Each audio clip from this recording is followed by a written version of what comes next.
Hello subscriber, আজকে আমি পাতলা করে একটা আলু পটল দিয়ে পাবদা মাছের ঝোলের রেসিপি দেখাবো।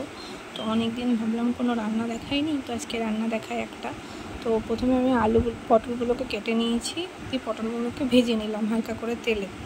তারপর একটু লবণ একটু হলুদ অ্যাড করলাম, দিয়ে সেটাকে ঢাকা দিয়ে দিলাম। এর আগে কিন্তু আমি মাছটাও ভেজে নিয়েছিলাম, ওই ক্লিপটা আমার রেকর্ড করতে ভুলে ছিল না।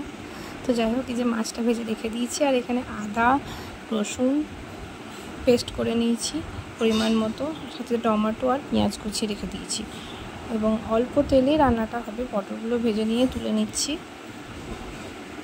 এরপর আমি এর মধ্যে জিরে ফোড়ন দেব, শুকনো লঙ্কা ফোড়ন দেব, তারপরে অল্প একটু সামান্য চিনি দেব, তার মধ্যে আমি পেঁয়াজগুলো দিয়ে দেব।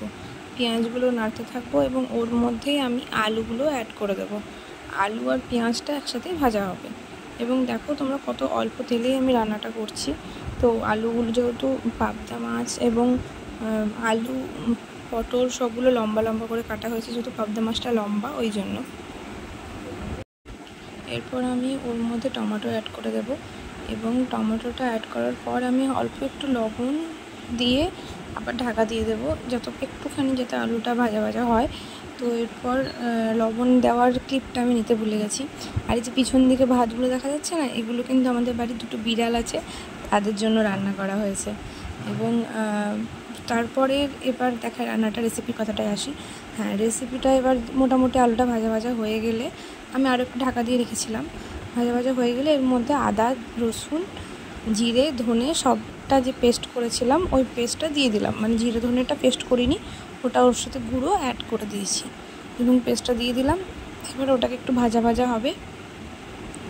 এরপর আর একটু জল দিয়ে আমি এটাকে সামান্য একটু কাশ্মীরি লঙ্কা দিয়ে ঢাকা দিব। তোমরা চাইলে কাশ্মীরি লঙ্কা করে দিতেও পারো, নাও দিতে পারো। আমি একটু সামান্য দিই, কারণ একটু কালারটা ভালো হবে, এই জন্য অল্প সামান্য একটু, এটা অপশনাল, না দিলেও কোনো ক্ষতি নেই। এরপর আমি এর মধ্যে পটলটা দিয়ে দেবো, এবং আলু আর পটলটা সিদ্ধ হতে থাকবে ততক্ষণে আমার ওদিকে ভাতও চাপিয়ে দেওয়া হবে এবং অন্যান্য রান্নাও করা হয়ে যাবে। তো যাই হোক, আমাদের ভাতও রান্না করা শুরু হয়ে গিয়েছে। আলু পটলগুলোর মধ্যে একটু জল দিয়েছিলাম আর কিছু কাঁচা লঙ্কা ফোঁটা সমেত রেখে দিয়ে ওটাকে সিদ্ধ করার জন্য দিয়েছিলাম। সিদ্ধ হয়ে যাওয়ার পর আমি মাছগুলো ফেলে দিয়েছি, এবং মাছগুলো হয়ে যাওয়ার পর আমি ধনেপাতা ওপর থেকে দিয়ে একটু ফুটিয়ে নামিয়ে দিয়েছি, কারণ এই পাবদা মাছ খুব নরম হয়, ভেঙে যায় তাড়াতাড়ি। ব্যাস এইভাবেই রেডি ঝটপট আমাদের আলু পটলের পাতলা করে পাবদা মাছের